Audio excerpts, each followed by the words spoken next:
बंधु माने आमे किए ज्ञानी किए मूर्ख किपरि जानिबा।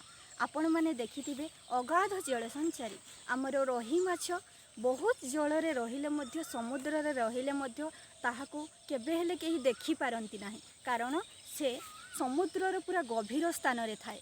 किंतु दंडकारी माछ कौन करे से सबुबले देखई हुए गंडुस जलमात्रेण सरफरी फरफरायत ताकू जदि आमे आम हाथ मुठारे जल रे रखिबा ना ताहाले मध्य से देखई हबो टिके डुनकिबो जीव तेणुकरी आमे शीघ्र दंडकारी माछ को धरी देउ किंतु रोही माछ को धरी पारु नाही। ठीक सही परी आपण माने गोटे ऑफिस को जाइथिबे देखिबे से ऑफिस रे ऑफिसर जेतिकी कथा न कहतबो सेठिकार पियन जी थिबो सी अधिक कथा कहतबो जेपरि कि सी ही ऑफिसर सही परी आमे सेठु कोन जानिलु ना आमे जदि जे ज्ञानी आ गुणी तार स्वभाव सबुबले नम्रता से सबुबले चुपचाप रही थाए आवश्यक स्थल रे कथा कही थाए। तेणुकरी आमे कौन हेपा उचित एठिरु आपण माने स्थिर करंतु जे आपण माने ज्ञानी हेबे ना मूर्ख।